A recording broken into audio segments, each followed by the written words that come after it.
Good morning, তোমরা সবাই কেমন আছো? আশা করি সবাই ভালো আছো। তো আমিও ভালো আছি। তো এখন বাজে সকাল 10:30। সকালে ঘুম থেকে উঠে সমস্ত কাজ বাজ সেরে সোজা চলে এলাম ভাগ্নির বাড়ি। তো দেখো, ভাগ্নির বাড়ি এসে মন্দিরটা দেখিয়ে দিলাম সর্বপ্রথম। আর এখন আমি ভিতরে ঢুকছি। তো ভিতরে ঢুকে দেখে এইখানটায় ভাগ্নিকে বসানো হবে, মানে যার ধান দুব্য আশীর্বাদ করবে। তো এখানে ডেকোরেটিংটা করছে খুব সুন্দর করে। আর এই যে ভাগ্নির ঘরে আমি চলে আসলাম। তো ভাগ্নি দেখে তো আমাকে চমকে গেছে। যাক, হঠাৎ ফার্স্ট টাইম এসেছি। তো এই যে ভাগ্নি আর এই যে ননদ, আর এখানে অনেকে সবাই আছে। তো চলো তোমাদেরকে দেখাচ্ছি। আর যদি চেষ্টা করব পুরোটা ভিডিও করার জন্য।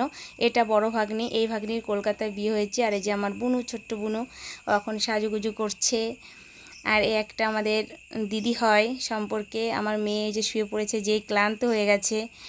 আর চলো বাইরে তোমাদেরকে দেখাই। তো বাইরে অনেকে বসে আছে, দেখো এই যে অনেকে বসে আছে। আমি অতটা ভালো সবাইকে চিনি না। আর এই যে লাল পাঞ্জাবি পরা, এটা আমার ভাগ্নির মানে হাজব্যান্ড, তা আমাদের জামাই। আর এই যে ভাগ্নি অলরেডি বসে পড়েছে।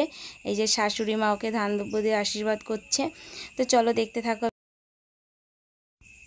আর ভিডিওটা যদি ভালো লেগে থাকে তাহলে লাইক, কমেন্ট, শেয়ার, ফলো করতে একদম ভুলবে না।